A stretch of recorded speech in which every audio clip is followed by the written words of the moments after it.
Still being drafted. The final version is in the works now. It is disaster. It's for a resilience and mitigation for disasters and how we can better bring all entities together in preparation, notification, prevention, and remediation for those disasters that might occur as the weather patterns in Kentucky are changing. So, and you're the primary sponsor. Yes.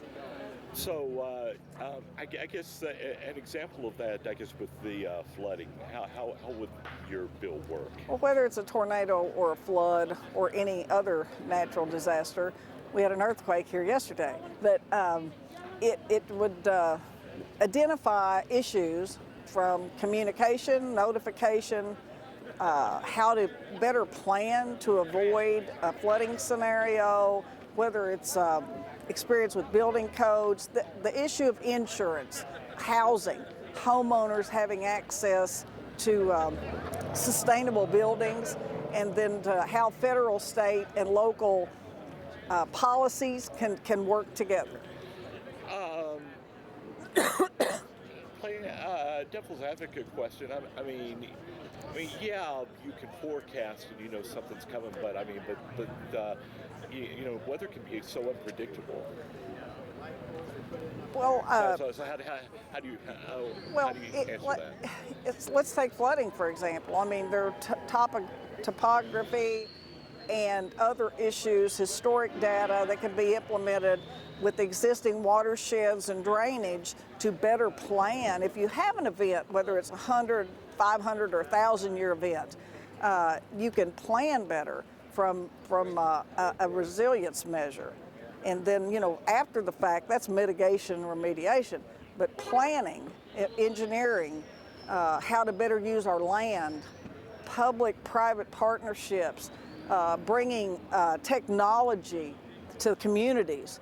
I think in Tampa, you saw during the hurricane, they had the inflatable wall, and it saved the hospital. So those technologies are out there available, and other countries are utilizing them, and other countries are our partners in a lot of things, whether it's the Netherlands, who do it better than anybody in the world because they have to.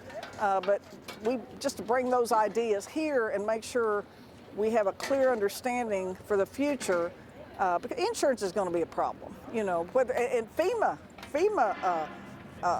allocations you're already seeing the criteria will change, and then if you can't get insurance, you can't get FEMA money. Our land use planning comes into play, and that's policy that we need to look at as policymakers.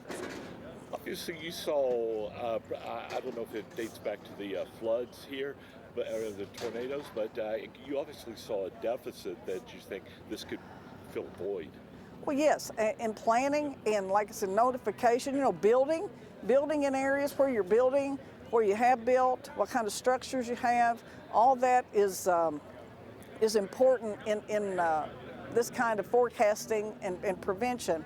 I was interviewed by Politico last week about this area of Ashland and how it appears on flood maps to be susceptible to flooding. And then you couple that in with housing, which they wanted to talk about, and how you marry the two, and like we're doing in Hazard now. You've got the floodplain, you've got the hillside. But we're trying to utilize surface mine lands and that kind of thing to give those people some relief so this won't happen again, and be good stewards of tax dollars and taking care of human need. So that's the kind of conversations that we need to continue to have. So is this going to be legislation or a task force? Well, it's legislation because you have to have a resolution to form it.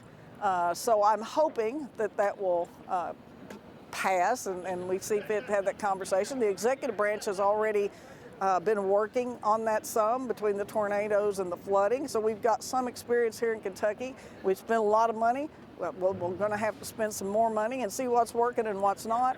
But look at it also, I've got a technical background, so I'm interested in the hydrological impacts, the prevention, how we better engineer for those events that might be coming. What difference would this effort have made in 2022 when we had the floods? I don't know. It's hard to say. Certain areas of the state are going to be more amenable to this type of planning.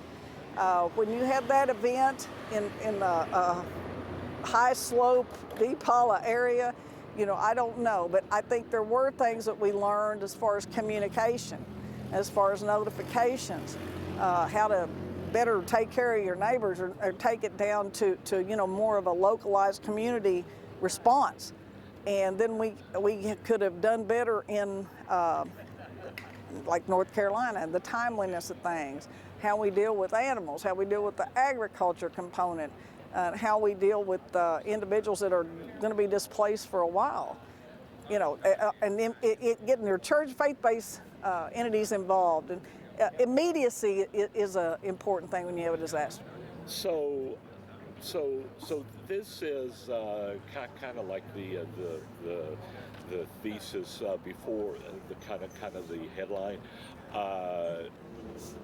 It helps to bring people together before a situation so they can ride the situation through better. That's a component. I think what we need to look at is as far as land use goes, prevention, you know, not land use, prevention, and resilience, how we can be resilient and deploy technology when an event is forecast.